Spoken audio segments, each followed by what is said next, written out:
नमस्कार साथियों, एक बार फिर से आप सभी का अपने ही चैनल विजय धनुष में स्वागत एवं अभिनंदन है। तो कल हम लोगों ने देखा था ऑर्डिनरी डिफरेंशियल इक्वेशन निकालना। अगर कोई इक्वेशन दिया हुआ है आपको तो उसका ऑर्डिनरी डिफरेंशियल इक्वेशन सॉरी तो उसका डिफरेंशियल इक्वेशन कैसे निकालते हैं। ऑर्डिनरी डिफरेंशियल इक्वेशन तो अभी बाद में हम लोग पढ़ेंगे, लेकिन कल हम लोगों ने देखा था कि कोई इक्वेशन दिया हुआ है, 1 पैरामीटर हो या 2 पैरामीटर फैमिली आपका हो, तो उसका इक्वेशन कैसे निकलता है डिफरेंशियल इक्वेशन। आज हम लोग उसके आगे चलेंगे। तो चलिए, कुछ इंपॉर्टेंट क्वेश्चन है और आज जो क्वेश्चन कराएंगे एंड कल जो क्वेश्चन कराएंगे उनमें से एक क्वेश्चन आपको एग्जाम में देखने को जरूर मिलेगा। तो इसको ध्यानपूर्वक देखिएगा एंड लिखिएगा। तो लिखिए, question number 1, find the differential equation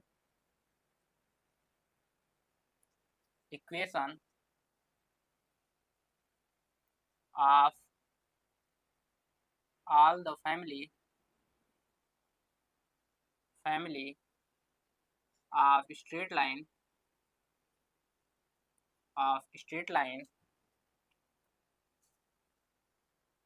of a straight line passes through a straight line at fixed at fixed at fixed at a distance p from origin। हमें उस स्ट्रेट लाइन का इक्वेशन निकालना है जो origin से p distance पे fix है। उन सभी स्ट्रेट लाइन का क्या निकालना है, जो इक्वेशन मिलेगा उसका हमें निकालना है डिफरेंशियल इक्वेशन। जैसे ध्यानपूर्वक समझिए, जैसे मान लीजिए हमारा ये ओरिजिन हो गया, हमारा एक्स एक्सिस वाई एक्सिस। हमें उन जो हमारे फैमिली, कहने का मतलब ऑल द फैमिली, यानी कि जितने भी अब हमें स्ट्रेट लाइन मिलेंगे जो कि ओरिजिन से p डिस्टेंस पे होंगे। मान लीजिए एक डिस्टेंस मान लिया अगर p है, तो यहाँ पर अगर एक स्ट्रेट लाइन खींचे हैं तो एक स्ट्रेट लाइन ये बनेगी जो कि परपेंडिकुलर डिस्टेंस जब भी बात की जाती है तो परपेंडिकुलर डिस्टेंस बन जाए। यहाँ से ओरिजिन से इसकी डिस्टेंस p है, लेकिन अगर यही एंगल चेंज करें, मान लीजिए अल्फा एंगल पे है, यही एंगल चेंज कर लें तो कुछ इस तरीके से इधर p आएगा। मान लीजिए यहाँ है तो यहाँ भी एक स्ट्रेट लाइन बनेगी एंड फिर आगे जैसे बढ़ लेंगे इस डायरेक्शन में बढ़ेंगे तो मान लीजिए यहाँ पर p डिस्टेंस है ओरिजिन से, तो वहाँ भी एक स्ट्रेट लाइन बनेगी। और इसी प्रकार जैसे जैसे एंगल चेंज करते जाएंगे स्ट्रेट लाइन बदलती जाएगी। ठीक, तो ये जो स्ट्रेट लाइन्स हैं इनसे जो हमें मिलेगी एक इक्वेशन मिलेगी फैमिली आपका, उसमें एक पैरामीटर होगा और पैरामीटर कौन होगा, जो कि बदले, यानी कि कौन बदल रहा है, एंगल। यानी एंगल बदलने की वजह से हमारी स्ट्रेट लाइन्स क्या बदल रही हैं, अलग अलग आ रही हैं। तो यानी जितने भी ऐसे स्ट्रेट लाइन मिलेंगे उन सभी स्ट्रेट लाइन से जो हमें एक इक्वेशन मिलेगी, one parameter of family of curve का, उसका हमें क्या निकालना है, differential equation.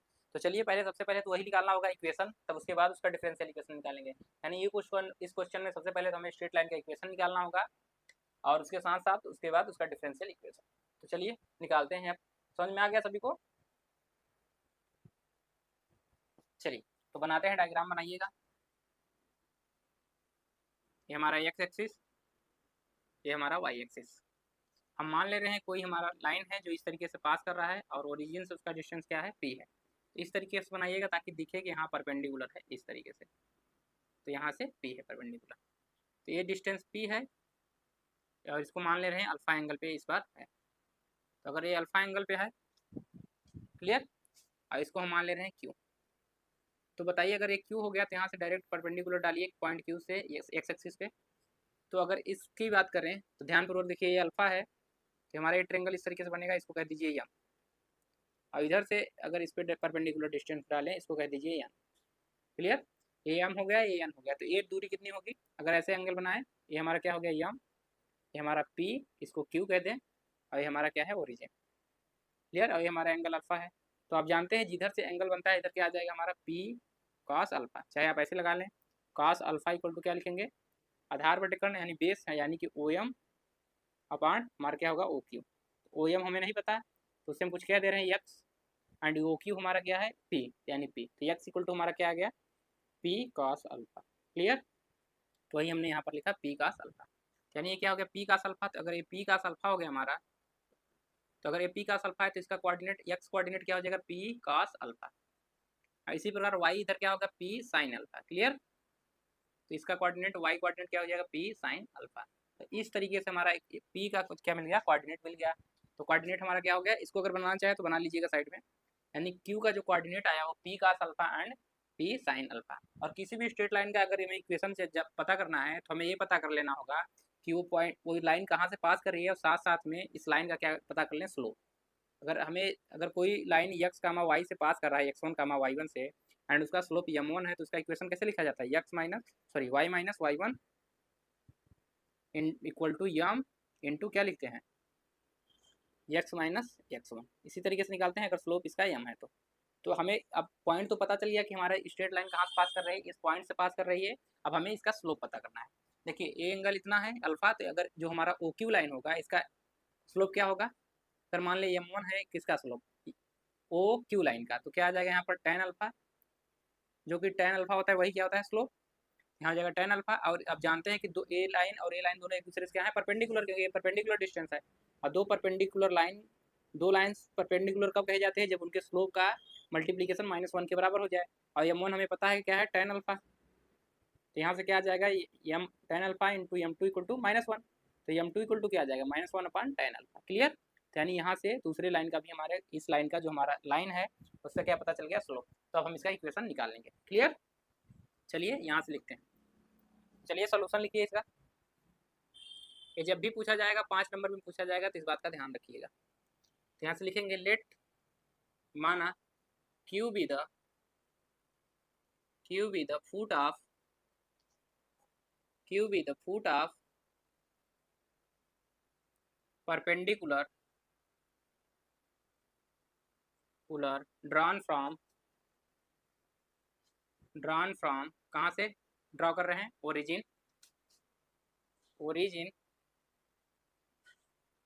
Origin to the line, to the straight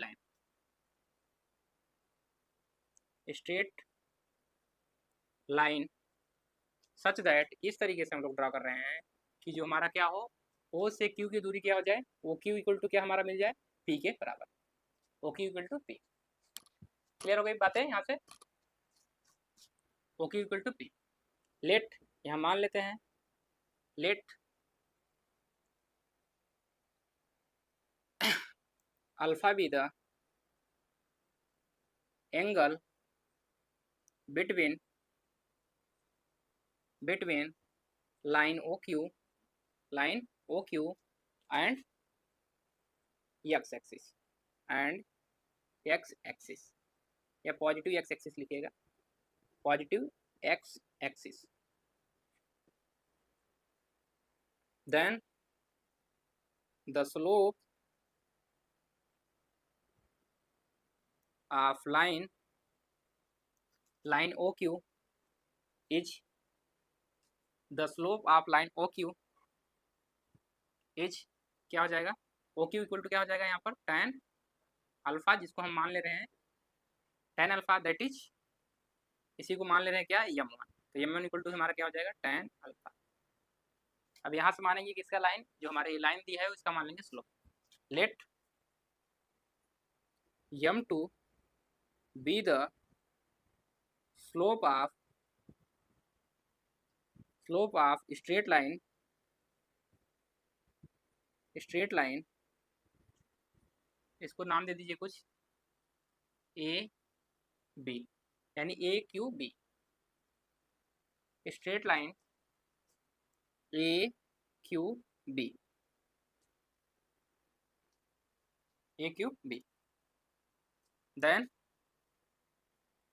then बताइए ये दोनों लाइनें क्या हैं, परपेंडिकुलर हैं एक दूसरे के। देन m1 इंटू m2 क्या हो जाएगा, m1 into m2 equal to -1, और m1 का क्या हमें पास मिला है, m1 tan अल्फा, तो यहाँ से लिखेंगे tan alpha into m2 equal to -1, तो m2 इक्वल टू क्या आ गया यहाँ से, -1 अपॉन tan अल्फा। क्लियर हुई बातें, इसको मिटा दें, नोट कर लिए हैं आप लोग। चलिए यहाँ से लिखेंगे, यहाँ से हमें मिल गया। अब यहाँ से क्या लिखेंगे, लेट, सिंस या मान लेते हैं लेट क्यू, लेट मान लेंगे coordinate of point P of point Q equal to क्या है कोऑर्डिनेट हमारा, P cos alpha and P sine alpha. अब यहाँ लिखेंगे now equation of straight line क्या था, O Q and B is, क्या लिखेंगे बताइए, स्लोप इसका क्या है, m2 है और ये कहाँ से पास कर रही थी हमारा p cos alpha and p sin alpha. तो यहाँ से लिखेंगे क्या y माइनस y1, तो y1 की जगह पे हमारा क्या है यहाँ पर p sin alpha equal to m की जगह पे हमारा क्या है यहाँ पर m2 की जगह पे -1/tan alpha, -1/tan alpha into यहाँ पर क्या लिखेंगे x माइनस x1 की जगह पे हमारा क्या है p cos अल्फा। डायग्राम बना के रखना है। तो यहाँ से हमें क्या मिलेगा y p sin अल्फा, और यहाँ से बताइए क्या मिल जाएगा, देखिए यहाँ से जो हमारा क्या है tan अल्फा, तो इसको क्या लिखेंगे sin अल्फा बटे cos अल्फा, लेकिन ये क्या है बटे में है तो या इसी को लिख ले सकते हैं माइनस कॉट अल्फा, पहले लिख लीजिए एक बार तो फिर हम आपको बता दे रहे हैं x minus P cos alpha, इस तरीके से भी कर सकते हैं। तो यहाँ से कॉट अल्फा को क्या लिख सकते हैं यहाँ से y minus P sine alpha, इसको लिख सकते हैं हम लोग क्या माइनस cos अल्फा बटे sine alpha into x minus P cos alpha. अब साइन अल्फा को इधर मल्टीप्लाई कर लेंगे तो यहाँ से क्या हो जाएगा, जैसे ही मल्टीप्लाई करेंगे तो यहाँ y साइन अल्फा और minus P sine square alpha,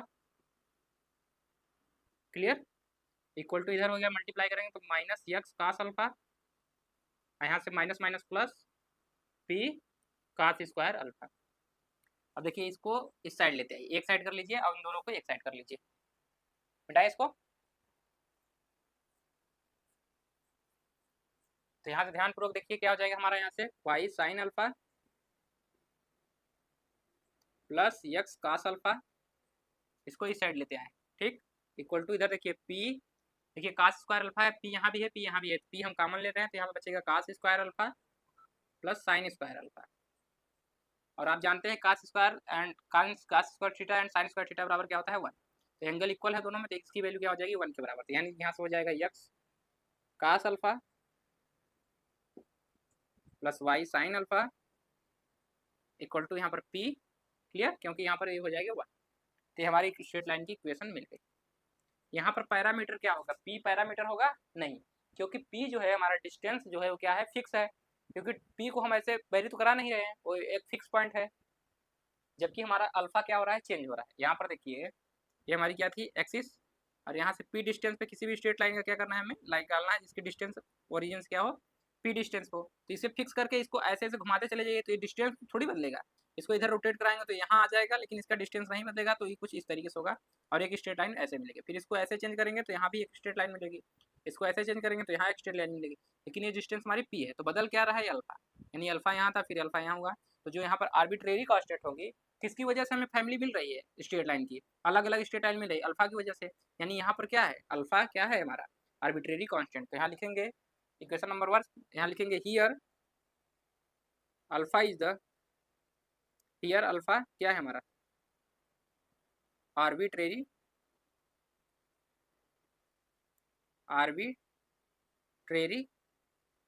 constant, clear. तो कितने पैरामीटर फैमिली ऑफ कर्व मिला, एक पैरामीटर फैमिली ऑफ कर्व, तो यहाँ से अब इसका क्या निकालेंगे इक्वेशन, नाउ अब equation number first differentiating with respect to x के रिस्पेक्ट में क्या करेंगे इसका डिफरेंशिएशन करेंगे, तो यहाँ से क्या मिलेगा जैसे डिफरेंशिएशन करेंगे तो वी गेट,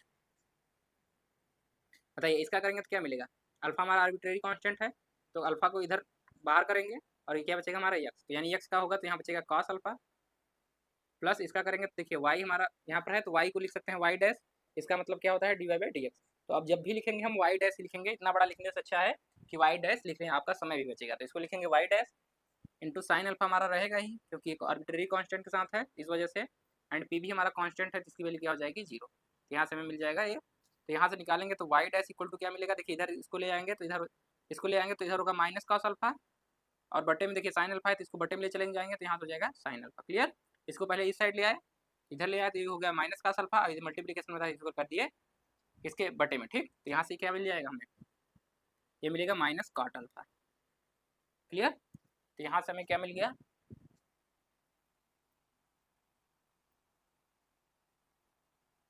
कॉट अल्फा, तो यानी वाई डैश इक्वल टू क्या मिल गया हमें यहाँ से, वाई डैश इक्वल टू मिला माइनस कॉट अल्फा।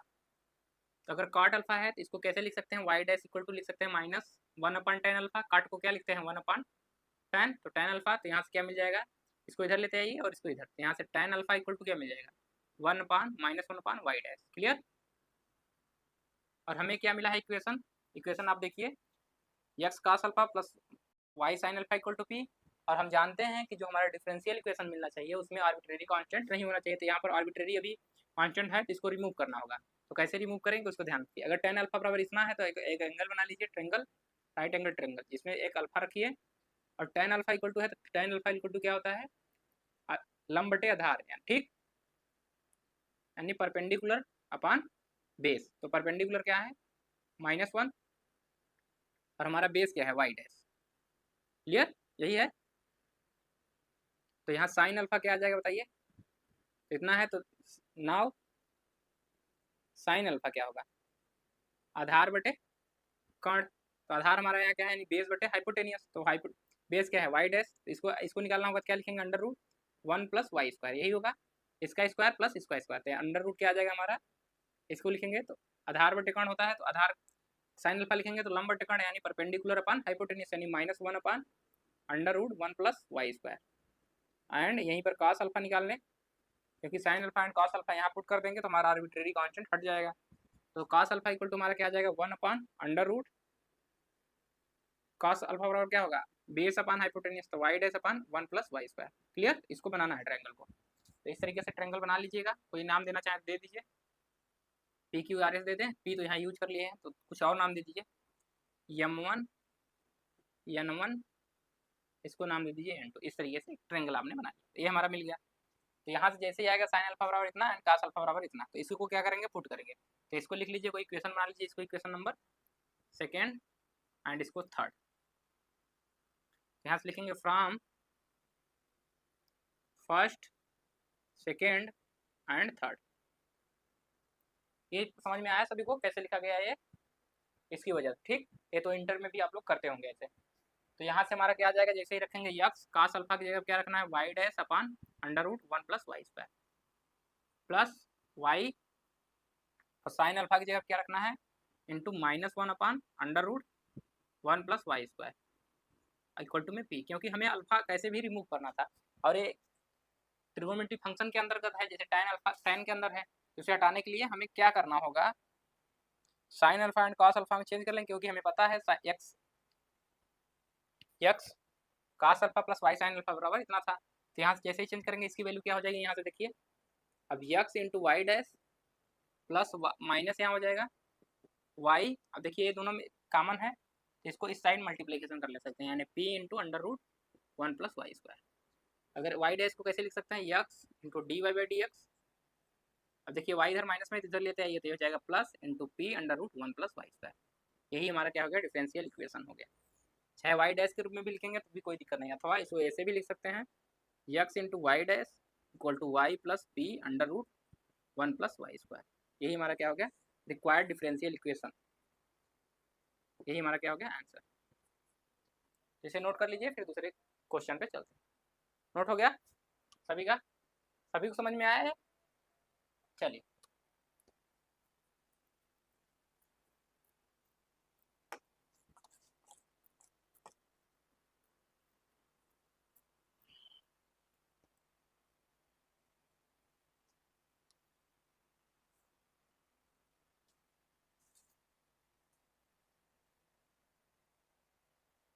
अगला क्वेश्चन लिखिए, क्वेश्चन नंबर 2, देखिए find the differential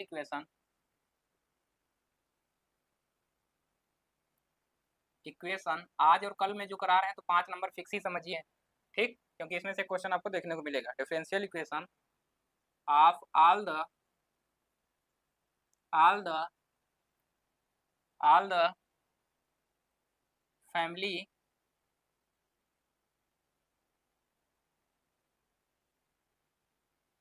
all the family of circle circle with the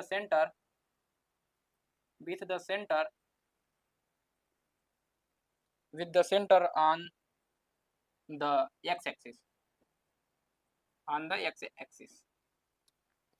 हमें उन सर्किल्स का जो भी फैमिली मिलेगा उन सर्किल के मतलब समूह का डिफरेंशियल इक्वेशन निकालना है जिसका क्या है सेंटर कहाँ पर है एक्स एक्सिस पे। यानी कि मान लीजिए हमारा क्या है ये कोऑर्डिनेट है एक्स वाई एक्सिस, तो हमें उन सभी का निकालना है। जैसे मान लीजिए इसका सेंटर क्या हो गया एक्स एक्सिस, तो जितने भी इस पे जितने भी पॉइंट्स हैं अब सेंटर पे इनफाइनाइटली मेनी होंगे, तो उन सभी सर्किल्स का क्या निकालना है हमें, बताइए क्या निकालना है।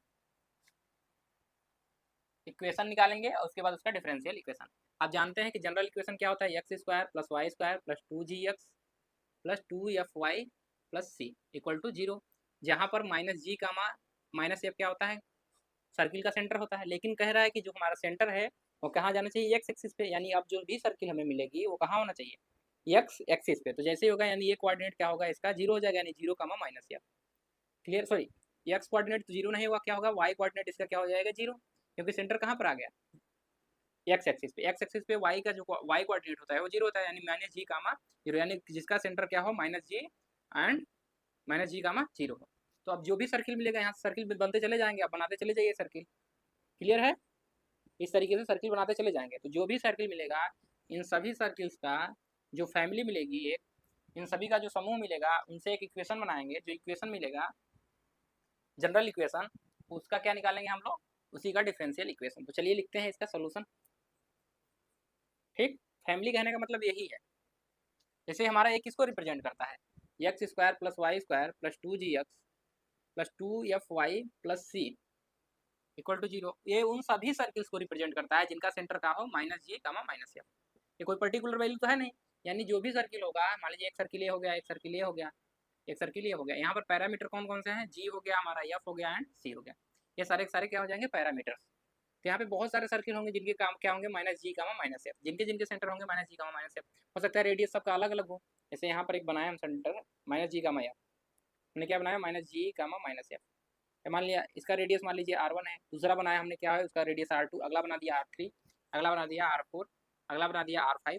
तो इस तरीके से हमारा रिप्रेजेंट करता है सर्किल्स को। क्लियर, तो ये जो सर्किल्स के समूह हैं किसको रिप्रेजेंट कर रहा है सर्किल्स के समूह को। ठीक, इन सभी सर्किल्स के अलग अलग इक्वेशन दिए जाते हैं। अगर रेडियस हमें पता होता है पर्टिकुलर इसका सेंटर पता होता है तो हम बता देते हैं कि इसका यही एकदम पर्टिकुलर इक्वेशन है। लेकिन हमें ये जनरल इक्वेशन मिला है जाके सभी के लिए क्या हो जाए लागू हो जाए। ठीक उसी प्रकार हमें क्या निकालना है इसके लिए निकालना है। तो चलिए इक्वेशन निकालते हैं सबसे पहले। तो डायग्राम बना लीजिए थोड़ा सा। तो सेंटर की बात की जा रही है तो सेंटर यहाँ रखेंगे और इसको क्या मानेंगे माइनस जी कामा 0। क्लियर है बात है, इसका सेंटर क्या होगा वाई कोऑर्डिनेट 0 होगा क्योंकि ये कहाँ पर है एक्स एक्सिस पे। इसको लिख सकते हैं सी इस तरीके। चलिए लिखिए सॉल्यूशन। यहाँ लिखेंगे since general equation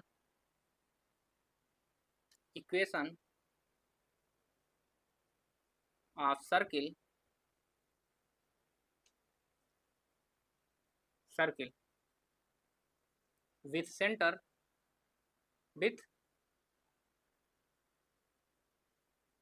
with center minus ji comma minus F is क्या होता है बताइए यहाँ से X square plus Y square plus 2gx plus 2fy plus C equal to क्या हो जाएगा 0। Equation number 1। अब यहाँ लिखेंगे now equation of circle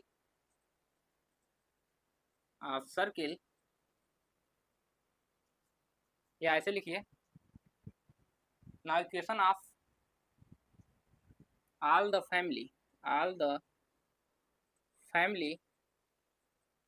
of the circles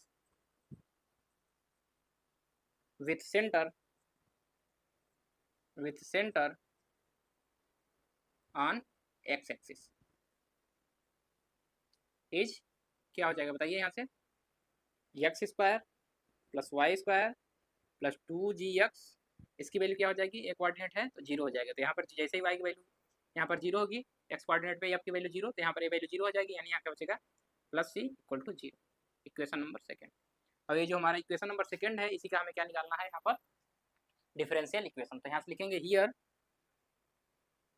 here जी का सी क्या है, पैरामीटर, पैरामीटर्स। तो यहाँ 2 पैरामीटर्स हैं, यानी सेकेंड ऑर्डर का डिफरेंशियल इक्वेशन हमें मिलेगा। तो चलिए क्या करते हैं, इसका डिफरेंशिएशन निकालते हैं। तो लिखेंगे now differentiating equation number second with respect to X. तो जैसे ही एक्स के रिस्पेक्ट में इसका डिफरेंशिएशन करेंगे तो क्या मिलेगा, 2x का करेंगे तो एक्स स्क्वायर का करेंगे तो क्या मिलेगा 2x, यहाँ से मिलेगा 2x, तो यहाँ लिख लीजिएगा वेगेट 2x प्लस इसका करेंगे तो देखिए 2y तो रहेगा ही, और y का करेंगे तो क्या हो जाएगा y डैश। क्लियर, डिफरेंशिएशन करना आ रहा है ना, क्योंकि x के रिस्पेक्ट में करें तो पहले y स्क्वायर का करेंगे एज अ x मान के करेंगे, तो x स्क्वायर मान के करेंगे तो 2x, तो y है तो यहाँ पर y, और फिर y का करेंगे तो क्या हो जाएगा y डैश। क्लियर, फिर यहाँ पर करेंगे तो क्या हो जाएगा 2g, x का क्या हो जाएगा 1 यानी कि 2g, और c का करेंगे तो 0 इक्वल टू क्या आ जाएगा 0, यानी यहाँ से क्या आ गया, देखिए 2 हर जगह कॉमन है तो 2 कॉमन ले लेंगे, और इधर आएगा तो क्या हो जाएगा 0, यानी यहाँ बचेगा x plus Y into Y dash plus G equal to क्या हो जाएगा 0। इक्वेशन नंबर कौन सा हो जाएगा, थर्ड। 2 कैसे हुआ, 2 यहाँ सभी जगह से कॉमन लिया और इधर क्या कर दिए, डिवाइड कर दिए, तो क्या हो गया 0। तो यहाँ से क्या करेंगे, अब फिर डिफरेंशिएट करेंगे, तो यहाँ से लिखेंगे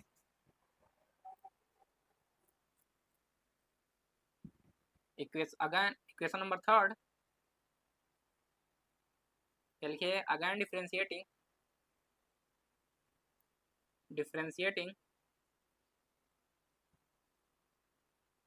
equation number third with respect two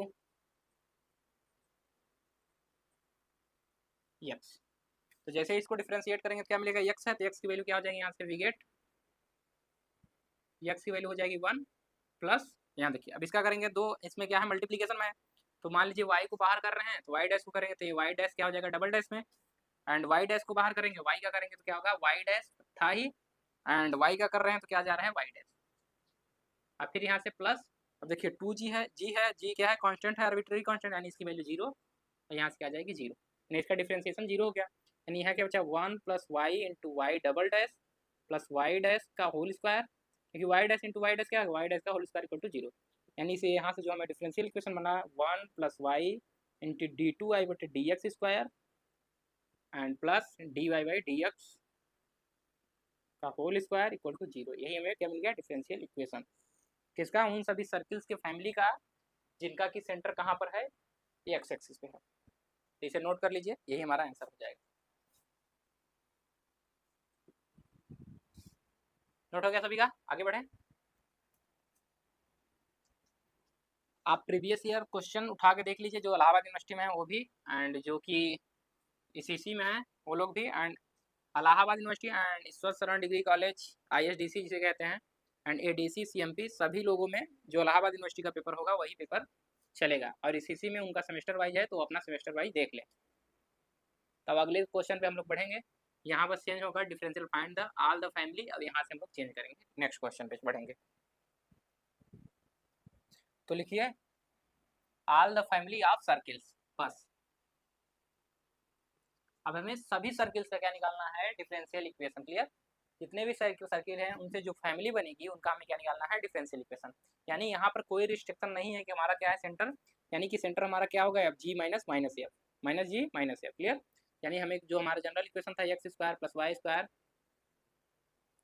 plus Y square plus 2gx plus 2fy plus c equal to 0। अब इसके क्या करेंगे, डिफरेंशिएट करेंगे, तो यहाँ कितने पैरामीटर 3 है, तो इसको 3 बार डिफरेंशिएशन करना पड़ेगा। लेकिन ये जो इक्वेशन है इसको दिखाना पड़ेगा क्या है कि सर्किल का क्या है इक्वेशन है। तो चलिए सबसे पहले लिखते हैं सोल्यूशन। सोल्यूशन लिखेंगे तो सबसे पहले यहाँ डायग्राम बनाइएगा, एक ऐसे ही डायग्राम बना लीजिए। इसका सेंटर हम लोग क्या मान रहे हैं, ए कामा बी, एंड इसका रेडियस मान ले रहे हैं हम लोग आर, और यहाँ पर एक पॉइंट ले रहे हैं एक्स कामा वाई। ये क्या है, सरफेस पे एक पॉइंट है एक्स कामा वाई। क्लियर, इस तरीके से हमने एक सर्किल माना, तो यहाँ से लिखेंगे लेट, इसको मान ले रहे हैं ओ, लेट हमने माना O A comma B be the centre of the circle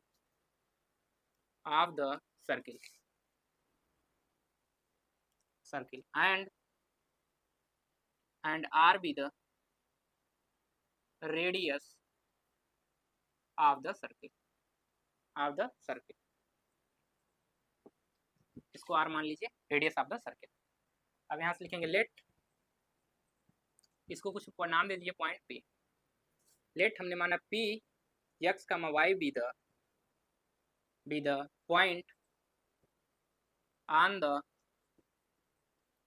the surface of the circle। हमने मान लिया कि x, y क्या है, कि जो हमारा सर्किल है उस पर लाई कर रहा है। क्लियर? देन तब इसका अगर इक्वेशन निकालेंगे दो पॉइंट के बीच का, देखिए इक्वेशन यहाँ पर है, दी है पॉइंट, यहाँ पर भी दो पॉइंट के बीच का जो डिस्टेंस होता है वो कैसे निकालेंगे, ओपी के बीच का डिस्टेंस निकलेगा तो कैसे निकलेगा, x माइनस ए का स्क्वायर y माइनस बी का whole square equal to R square. Clear? तो रेडियस है तो दोनों का यहाँ से लिख सकते हैं, यानी कि क्या हो जाएगा यहाँ से ओपी इक्वल टू क्या हो जाएगा, जो डिस्टेंस हमारा ओपी होगा वो आर के बराबर होगा, यही होगा। तो यानी ओपी निकालेंगे यहाँ से तो क्या मिलेगा हमें, ओपी अंडर रूट क्या मिलेगा बताइए, यहाँ से x माइनस ए का square plus y minus B का स्क्वायर इक्वल टू आर। तो दोनों साइड में स्क्वायर करेंगे तो क्या मिल जाएगा, x माइनस ए का whole square plus y minus B का होल स्क्वायर बराबर आर स्क्वायर। और ये जो हमें मिला इक्वेशन, यही क्या है, सर्किल का ही इक्वेशन है, क्योंकि आप जानते हैं कि x और y कहाँ है, सरफेस पे है। अगर x y की वैल्यू चेंज करते चलिए जाइए और ऐसे ऐसे हमारा पाथ मिलता चले जाएगा, तो जो भी पाथ ट्रेस होगा बनेगा पाथ, वही क्या होगा, सर्किल होगा। यानी हमें किसका इक्वेशन मिल गया, सर्किल का इक्वेशन। यानी ये जो इक्वेशन है ये स्टैंडर्ड इक्वेशन ऑफ सर्किल, जिसका सेंटर क्या है ए कामा बी। तो यहाँ से लिख सकते हैं कि इक्वेशन नंबर 1 रिप्रेजेंट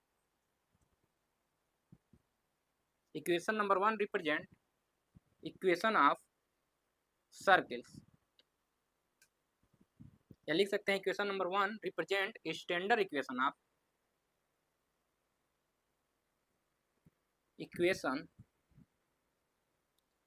सर्किल्स। यानी कोई भी अब इक्वेशन इस टाइप का लिखा रहेगा तो किसका इक्वेशन रिप्रेजेंट करेगा, वो सर्किल्स का। Represent equation of circle whose centre, जिसका सेंटर क्या है, whose centre A comma B and radius क्या है, रेडियस आर। यानी इस तरीके का कोई भी इक्वेशन इस फॉर्म का दिखेगा तो उस सर्किल का इक्वेशन रिप्रेजेंट करेगा, जिसका सेंटर क्या होगा, ए कामा बी, यानी x माइनस जो भी करके आएगा वो उसका होगा कोऑर्डिनेट, एंड रेडियस क्या हो जाएगा, जो इस साइड में लिखा रहेगा आर का स्क्वायर। क्लियर? समझ में आ गया सभी को? चलिए अब हम लोग बात करते हैं अगला।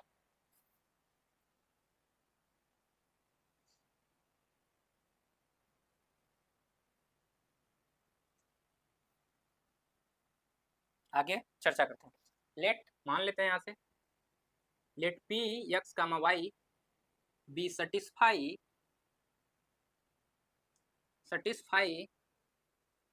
the equation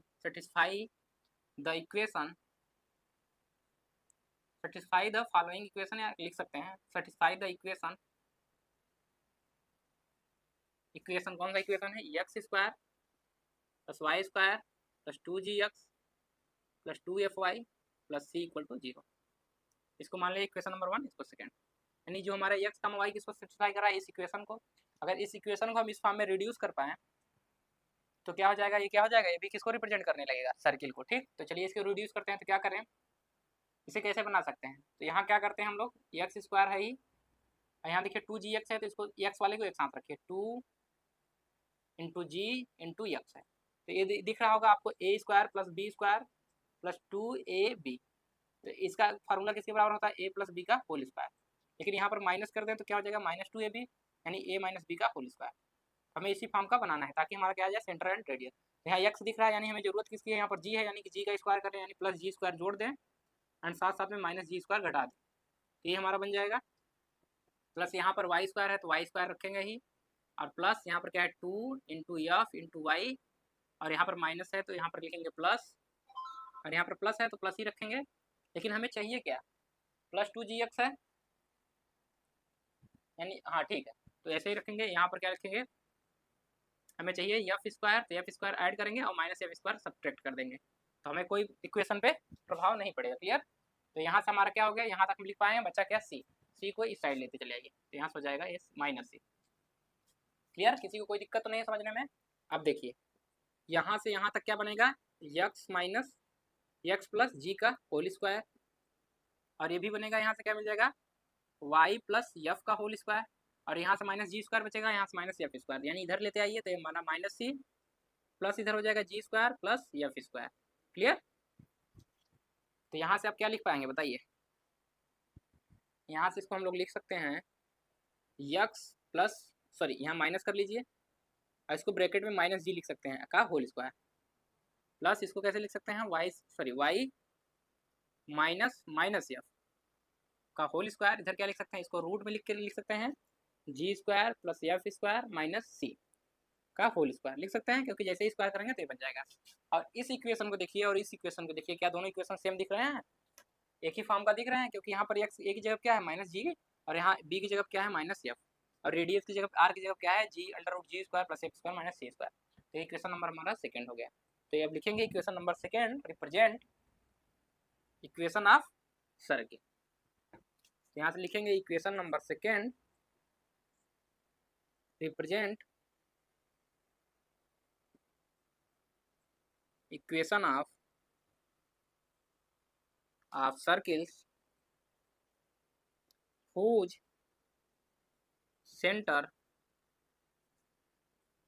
minus g comma minus f and radius क्या हो जाएगा, and radius under root g square plus f square minus c. इस तरीके से हम लोग कह सकते हैं। देयरफॉर यह लिख सकते हैं दैट इज, लिख सकते हैं यहीं से, hence equation number second is general equation of all the family of circles whose center इसका सेंटर क्या है, जैसे इक्वेशन नंबर ए हो गया 2, सही है, इसको मत लिखिए, यहाँ से जो हमने इक्वेशन यहाँ पर कहा है कि सेटिस्फाई कर रहा है, इसको हमने इक्वेशन नंबर सेकंड कह दिया, इक्वेशन नंबर थर्ड करिएगा, इसको third, equation number third.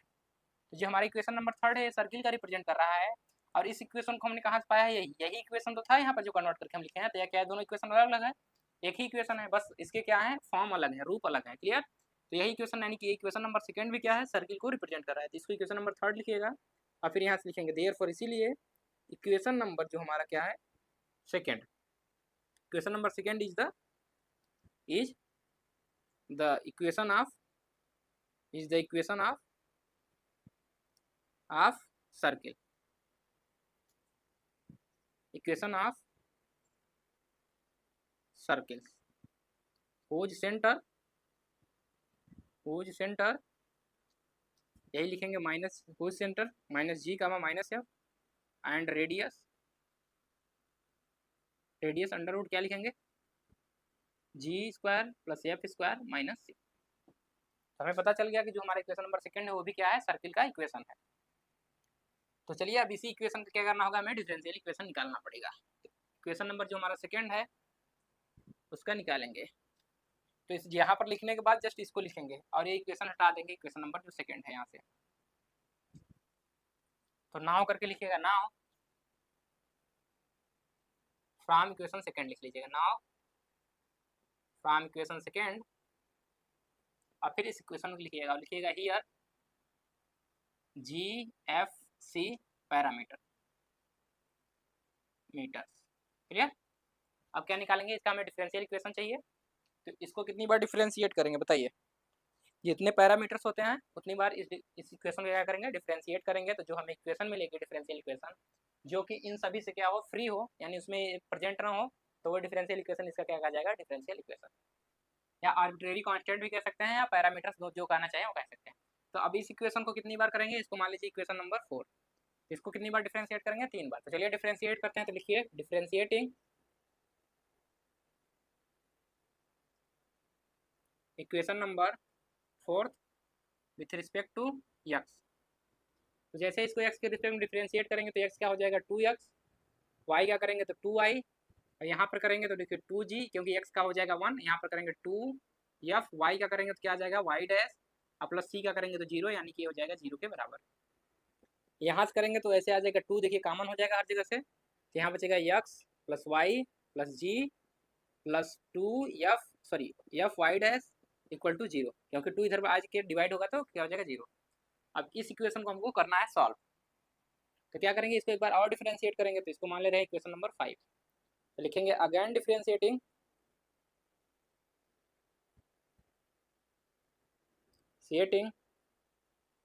Equation number 5 with respect to X. X के रिस्पेक्ट में इसको डिफरेंशिएट करेंगे तो क्या मिलेगा, यहाँ से देखिए इसका वैल्यू 1 हो जाएगा, वाई का करेंगे देखिए हम वाई 2y, यहाँ पर वाई डैश भी होगा, ध्यान रखिए यहाँ से वाई डैश, क्योंकि देखिए वाई का करेंगे तो 2y तो आएगा ही, और साथ में वाई का करेंगे तो वाई डैश, तो यहाँ वाई डैश रहेगा। क्लियर। अब इसका अगर ध्यान देते रहिए कहीं गलती ना हो, तो वाई यहाँ से हो जाएगा। अब देखिए डिफरेंशिएशन करना है, दो मल्टीप्लीकेशन में है, तो मल्टीप्लीकेशन का डिफरेंशिएशन कैसे होता है, पहले क्या कर ले दूसरे को बाहर करें, और फिर पहले को बाहर कर लें, दूसरे का करेंगे तो Y double dash, plus G का करेंगे तो 0 हो जाएगा, यहाँ पर करेंगे F into Y double dash हो जाएगा। क्लियर, इक्वल टू 0, यानी यहाँ से क्या मिल गया 1 plus Y dash into Y. इसको इक्वेशन नंबर कौन सा मान लें, इक्वेशन नंबर 6। अब क्या करना है, इसको एक बार और डिफरेंशिएट करना है, तो लिखते हैं equation again differentiating equation number 6 with respect to X. इसको डिफरेंशिएट करेंगे तो देखिए 1 का 0, इसका करेंगे तो वाई डैश रहेगा ही, वाई डैश का करेंगे देखिए वाई डैश का मतलब है वाई डैश का होल स्क्वायर, यहाँ पर डबल डैश है 2 बार, तो होल स्क्वायर हो जाएगा, यानी इसका मतलब लिखेंगे इसको क्या हो जाएगा 2 Y dash into Y dash का करेंगे तो वाई डबल डैश। क्लियर। अब इसका करेंगे तो वाई, देखिए वाई का करेंगे तो Y dash into Y double dash का बाहर रखेंगे, अब प्लस वाई डबल डैश को बाहर रखे थे, आप किसको रख करेंगे, इसका डिफरेंशिएशन किए, इसको बाहर रखे, अब इसको बाहर रखेंगे, इसका डिफरेंशिएशन यानी Y into Y triple dash, अब प्लस यहाँ पर हो जाएगा F into Y triple dash equal to 0। तो हमें 3 बार डिफरेंशिएशन कर लिए हैं, अब हमको नहीं करना है इससे ज़्यादा, क्योंकि हमारे पास आर्बिट्रेरी कांस्टेंट 3 ही थे। अब हमें क्या होगा, जो भी डिफरेंशियल इक्वेशन मिले उसमें से क्या होना चाहिए, जो आर्बिट्रेरी कांस्टेंट थे वो फ्री होने चाहिए, तो यहाँ पर बच गया है, तो इसको एफ की वैल्यू हमको निकालनी होगी। तो क्या करें, फ्रॉम इक्वेशन नंबर इसको कहते हैं 7, या तो यहाँ से निकाल लीजिए या तो यहाँ से निकाल लीजिए, जहाँ से चाहे वहाँ से निकाल, तो हम लोग यहीं से निकाल लेते हैं क्योंकि यहाँ तक कर लिए हैं। तो क्या करेंगे, यहाँ से निकालेंगे, तो कैसे निकालेंगे इसको, देखिए यहाँ पर है तो यहाँ लिखेंगे f y triple dash equal to minus, सारे को उधर ले जाइए, इधर आ जाएंगे 2 Y dash into Y double dash, देखिए y dash and y double dash, यहाँ भी है Y dash Y triple dash है ना, लेकिन यहाँ y dash Y double dash, यानी यहाँ 3 टाइम्स हो जाएगा, इन दोनों को ऐड कर लेंगे, इसको एंड इसको, तो और ये हमारा बच गया, तो इसको लिखेंगे plus Y into Y triple dash. Clear. तो यहाँ से हमारी जो वैल्यू आ जाएगी एफ की, या यहाँ से निकाल लीजिए ऊपर, तो एफ की जो वैल्यू आएगी माइनस टाइम्स, यहाँ क्या बचा है 3 Y dash into Y double dash plus Y into Y triple dash, अब बट्टे में यहाँ क्या बचेगा वाई ट्रिपल डैश। क्लियर, ये हमारी वैल्यू आ गई। इसको मान लीजिए इक्वेशन नंबर 7, आप लिखेंगे फ्रॉम इक्वेशन 7 एंड 6 से, तो from equation 7 and 6 and 7 value put करिए, तो यहाँ क्या बचेगा 1 प्लस क्या मिल रहा है वाई डैश का होल स्क्वायर, अब यहाँ पर स्क्वायर हो जाएगा तो इसको स्क्वायर करके लिखिए, मल्टीप्लाई करके, यहाँ से Y into Y dash, Y into Y dash, Y double dash है तो वाई डबल डैश, और प्लस क्या बचा यहाँ से वाई डबल डैश है ही, और साथ में देखिए यहाँ पर अब रखेंगे तो माइनस के साथ रखेंगे वैल्यू एफ की, तो यहाँ माइनस आ जाएगा, अब वैल्यू पुट करेंगे तो क्या आएगा 3 Y dash into Y double dash plus Y into Y triple dash, अब बटे में क्या है हमारा वाई ट्रिपल डैश। अब चलिए यहाँ से एलसीएम ले लीजिए, अब इक्वल टू किसके बराबर है, ये 0 के बराबर, इक्वल टू 0, यहाँ से एलसीएम लेंगे तो क्या मिलेगा हमें, यहाँ मल्टीप्लाई करेंगे तो वाई ट्रिपल डैश इधर हो जाएगा 1 में, प्लस वाई डैश का होल स्क्वायर इंटू यहाँ पर वाई ट्रिपल डैश। क्लियर। अब प्लस इसमें मल्टीप्लाई करेंगे तो Y into Y double dash रहेगा ही इंटू वाई ट्रिपल डैश, अब माइनस इसको अंदर मल्टीप्लाई करिए तो माइनस माइनस हो जाएगा, यहाँ से 3 वाई डैश, देखिए वाई डबल डैश है तो वाई डबल डैश, अब यहाँ से एक डबल डैश मल्टीप्लाई होगा तो स्क्वायर हो जाएगा, और माइनस वाई था ही into Y double dash into Y triple dash equal to 0। अब देखिए कुछ कॉमन हो रहा है, कुछ कट रहा है, तो उसे काट लीजिए। देखिए यहाँ वाई डबल डैश का होल स्क्वायर था, यहाँ क्या बचा Y into Y double dash Y triple dash, कुछ कैंसिल आउट हो रहा है? कुछ भी नहीं कैंसिल आउट हो रहा है।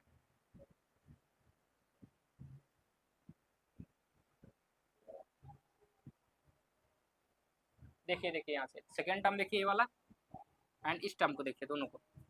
यहाँ क्या Y Y double dash Y triple dash Y dash Y double dash Y triple dash, ये दोनों क्या हो जाएंगे एक दूसरे से कैंसिल आउट। तो यहाँ हमारा क्या बचा y triple dash plus Y dash का square into Y triple dash minus times 3y dash into Y triple dash sorry double dash का होल स्क्वायर इक्वल टू 0। तो यहाँ से क्या आ गया y triple dash plus Y dash का square into Y triple dash. तो यहाँ से वाई ट्रिपल डैश कामन ले लीजिए दोनों जगह से, Y triple dash common 1 plus Y dash का स्क्वायर, इधर आएगा 3y dash into Y double dash का स्क्वायर इक्वल टू सही 0 था ही, तो अब इसको इस साइड ले आया तो प्लस हो गया। तो ये हमारा क्या मिल गया, यही हमारा क्या है डिफरेंशियल इक्वेशन। क्लियर? तो ये जो इक्वेशन मिला यही हमारा क्या है सर्किल का डिफरेंशियल इक्वेशन है। क्लियर? जिसका सेंटर माइनस जी कमा माइनस एफ था। क्लियर? तो यहाँ पर ये सॉल्व हो गया। तो चलिए आज के लिए हम लोग इतना ही रखते हैं, कल इसके आगे चलेंगे। तो आज हमने सर्किल्स के लिए दिखा है इक्वेशन एंड इसका डिफरेंशियल इक्वेशन निकाले हैं जितने भी सर्किल्स थे। और देखिए कभी कभी जैसे एक्स एक्सिस के लिए निकाले थे हम लोग कि हमारा सेंटर कहाँ चला गया था एक्स एक्सिस पे, तो उसके लिए हमें जी को वाई को एफ कोऑर्डिनेट यानी कि जी कामा माइनस एफ था, तो वहाँ पर कौन सा कोऑर्डिनेट जीरो किए थे माइनस एफ। क्यों? क्योंकि ये जो होता है वाई कोऑर्डिनेट होता है तो वाई कोऑर्डिनेट जीरो हो जाएगा, क्योंकि एक्स एक्सिस पे वाई की वैल्यू जीरो होती है, वाई कोऑर्डिनेट की वैल्यू जीरो होती है। लेकिन अगर वैसे ही मान लीजिए वो कह देंगे क्या है हमारा सेंटर वाई एक्सिस पे है, तब हमें क्या करना होगा जी कोऑर्डिनेट जीरो, यानी जीरो का माई एफ। तो वहाँ जो इक्वेशन बनेगा X square plus Y square plus 2gx रहेगा। लेकिन देखिए जी की वैल्यू जीरो करेंगे तो यहाँ जीरो रखेंगे तो हट जाएगा, यानी यहाँ बचेगा 2f(y + c = 0। तो इसका डिफरेंशिएशन करेंगे तो जो इक्वेशन मिलेगा वो वाई एक्सिस पे अगर सेंटर होगा सर्किल का तब उसके लिए मिलेगा। क्लियर? तो तीनों आप इसके लिए करिएगा, आप लोग खुद निकालेंगे सॉल्व करेंगे उसको। ठीक, अब कल हम लोग पढ़ेंगे पैराबोला से रिलेटेड। पैराबोला तो इसी के दो ही पूछे जाते हैं, सर्किल से रिलेटेड जो इक्वेशन है एंड स्ट्रेट लाइन के लिए वही एक ही इक्वेशन था, उसके लिए पूछा जाता है, एंड पैराबोला एंड सर्किल के लिए पूछा जाता है। तो पैराबोला में भी बनेंगे ऐसे कि हमारा एक्सिस जो पैराबोला का एक्सिस क्या हो, एक्स एक्सिस के क्या हो पैरेलल हो जाए या वाई एक्सिस के पैरेलल हो जाए, और हमारा जो क्या था शीर्ष होता है वर्टेक्स होता है वो ओरिजिन पे हो जाए या ओरिजिन से ए डिस्टेंस पे हो जाए, तब उस केस में क्या बनेगा सर्किल का इक्वेशन सॉरी पैराबोला का इक्वेशन। तो हमें निकालना है उसका डिफरेंशियल इक्वेशन। यही तीन कंडीशन यानी हमें तीन निकालना होगा, एक एक्स एक्सिस के पैरेलल एंड वाई एक्सिस के पैरेलल, और साथ साथ में वही अगर शिफ्ट कर दिया जाए इसका वर्टेक्स या ओरिजिन, जैसे कि हमारा जो हम लोग पढ़ के आए हैं अभी आप लोग इंटर में पढ़ के आए होंगे, उसके लिए हम माने होंगे कि जो वर्टेक्स है वो ओरिजिन पे है और जो फोकस होगा उसका ए कामा जीरो करके मान के आए होंगे। लेकिन अगर कह दिया जाए कि जो हमारा फोकस है यहाँ आ जाए तो ये वर्टेक्स कितना शिफ्ट होगा बताइए। यहाँ देखिए जैसे मान लीजिए हमारा क्या है, आप लोग ऐसे पढ़ के आए हैं ठीक, एक्सिस क्या था हमारा ये एक्स एक्सिस मान के चले हैं इसको, और हम लोग जब पढ़े थे आप लोग पढ़े होंगे जो अभी इंटर में जो लोग भी पढ़ के आए होंगे तो ये माने होंगे कि इसका वर्टेक्स ओरिजिन पे है और फोकस जो उसका है ए कामा जीरो है। क्लियर? यही मान के आएंगे। लेकिन अगर कह दिया जाए कि ये जो हमारा सेंटर है इसका फोकस है वो कहाँ चला जाए ओरिजिन पे, यानी इसी को पैराबोला को क्या करें हम इसको घसका के यहाँ ले आए, तो इसको जैसे ही यहाँ ले आएंगे तो ये वाली पॉइंट इधर आ जाएगा पीछे, यानी ये पॉइंट यहाँ आएगा, तो यानी कि ये ऐसे हो जाएगा, ये जैसे फोकस हमारा अब यहाँ आ जाएगा तो कितना पॉइंट शिफ्ट हुआ, ये पॉइंट इधर के पीछे की ओर आया, तो जो ये पॉइंट है कहाँ जाएगा पीछे की ओर, ये पॉइंट पीछे चला जाएगा, यानी अब जो वर्टेक्स हो जाएगा हमारा माइनस ए कामा जीरो हो जाएगा, जबकि फोकस हमारा क्या हो जाएगा जीरो कामा जीरो। तब इस केस में जो हमारा फैमिली आपका रो मिलेगा इसका बनाते चले जाएंगे तो कुछ ऐसे भी तो होंगे इस तरीके से, और भी बनाएंगे तो और भी मिलेगा और भी मिलेगा, जिस तरीके से बनाना चाहे ना मिलते चले जाएंगे इस पैराबोला आपको। तो ये जो फैमिली बन रही है इनका जो इक्वेशन होगा उनका क्या निकालना होगा डिफरेंशियल इक्वेशन। तो एक इस टाइप का हो जाएगा, दूसरा हो जाएगा कि जो हमारा एक्सिस है इसके पैरेलल हो जाए, यानी जो हमारे क्या है जो हमारा पैराबोला है उस कुछ इस टाइप का हो जाए जिसका एक्सिस तो इसी के रहे लॉन्ग, बस ये इस तरीके से बन जाए, ऊपर चला जाए थोड़ा शिफ्ट हो जाए या नीचे शिफ्ट हो जाए इस तरीके से। क्लियर? और साथ साथ में अगला हो जाएगा वाई एक्सिस के पैरेलल हो जाए, तो इस तरीके से बनेगा पैराबोला। हो सकता है वाई एक्सिस पैरेलल यानी वो पैराबोला हमारा यहाँ चला है या पैराबोला हमारा यहाँ चला है। ठीक, इस केस में हम लोग देखेंगे कि पैराबोला का इक्वेशन क्या आएगा एंड साथ साथ में इसका देखेंगे क्या डिफरेंशियल इक्वेशन। तो सर्किल हो गया, पैराबोला हो गया एंड स्ट्रेट लाइन, ये 3 है। इन तीनों में से 2 क्वेश्चन देखिए, क्वेश्चन नंबर जो फर्स्ट रहता है या क्वेश्चन नंबर सेकंड, तो ए और बी करके आएगा आपको, ए और बी, और इसी में 4 देंगे, फर्स्ट रहेगा, फर्स्ट में फर्स्ट एंड सेकंड में भी रहेगा ए और बी करके, जो भी इलाहाबाद यूनिवर्सिटी एंड उससे अफिलिएटेड कॉलेज में है। इसी में दूसरा पैटर्न है, तो इसी वाले अपना देखेंगे, ठीक, उसका भी बताएंगे। उसमें तो ऐसे आता है कि 3 दे दिए जाएंगे, उनमें से 2 करना होगा, ए बी सी करके देखिए, और उनमें से आपको 2 करने रहते हैं। तो इस तरीके से रहेगा हमारा। तो इनमें से क्या करना है आप लोगों को कि 2 करना होगा। तो एक में आपको देखेंगे कि जो हमारे अभी आज जो क्वेश्चन कराए हैं, इन चारों में से एक क्वेश्चन में आपको इनमें से कोई ना कोई एक इक्वेशन मिलेगा करने के लिए। अगर आपको आ रहा है तो आप यहीं से कर लेंगे, अन्यथा जो दूसरा क्वेश्चन रहेगा आगे जब पढ़ेंगे differential equation of first order, तब वहाँ से शायद आप कुछ क्वेश्चन होंगे। एंड साथ साथ में नॉन एग्जैक्ट डिफरेंशियल इक्वेशन पढ़ेंगे, तो वहाँ से डिफरेंशियल इक्वेशन रहेगा। फिर पार्शियल ऑर्डर डिफरेंशियल इक्वेशन, तो वो भी पढ़ेंगे, तो वहाँ से भी रहेगा। क्लियर, तो सारी चीज़ें रहेंगी क्वेश्चन नंबर 1 में। तो कल के बाद शायद उसके बाद हमारा चलेगा differential equation of first order, तो उसका निकालेंगे हम लोग जनरल सोल्यूशन, या डिफरेंशियल इक्वेशन कैसे सॉल्व किया जाता है। क्लियर, तब वहाँ पे आएगा हमारा ऐसे करके M X comma Y D X plus N X comma Y D Y equal to 0, जहाँ पर हमारा एम एक्स कामा वाई जो होता है, आज थोड़ा सा बता दे रहे हैं आपको, वो function of X comma Y, X comma Y only, X and Y का फंक्शन होता है, और एन भी हमारा उसी का फंक्शन होता है, एक्स कामा वाई का। ये सारी चीज़ें डिस्कस करेंगे कि एम एक्स कामा वाई क्या होता है, एन एक्स कामा वाई क्या होता है, इसका मतलब क्या है, ये सारी चीज़ें कल के लेक्चर, कल या परसों के लेक्चर में डिस्कस होंगी। तो चलिए आज के लिए इतना ही रखते हैं। बाकी लोग जो लोग टेलीग्राम से नहीं जुड़े हो, टेलीग्राम लिख लिया ID, Telegram group, Telegram group क्या है, SANZEED, स्मॉल में रहेंगे सारे, MATHS48 नोट्स वहाँ मिल जाएंगे। एंड जो भी ECC में है वो लोग भी कर लें टेलीग्राम पे ज्वाइन, ECC कॉलेज करके है, तो आप वहाँ सर्च करेंगे तो वहाँ पर ECC से रिलेटेड जो भी नोट्स होंगे, प्रीवियस ईयर क्वेश्चन पेपर होंगे, वहाँ भेज दिया जाएगा। जबकि यहाँ पर जो इलाहाबाद यूनिवर्सिटी से अफिलिएटेड जितने भी कॉलेज हैं जहाँ पर ईयरली एग्जाम होता है, वहाँ पर उससे रिलेटेड नोट्स भेज दिए जाएंगे। क्लियर, तो दोनों जगह अलग अलग नोट्स भेजे जाएंगे, तो आप अपने दोनों लगे, अगर आप चाहें तो दोनों में ज्वाइन हो सकते हैं, अगर आप चाहें तो एक में अलग अलग भी ज्वाइन हो सकते हैं। बाकी व्हाट्सअप नंबर लिख लीजिए, जिनको वीडियो लेक्चर चाहिए इंक्वायरी के लिए कि कैसे मिलेगा, तो आप लोग संपर्क कर सकते हैं 9936 53 14 53 एंड 88 083 43 873। इस नंबर पे कॉल नहीं लगेगा, केवल व्हाट्सअप मैसेज कर सकते हैं या व्हाट्सअप कॉल कर सकते हैं।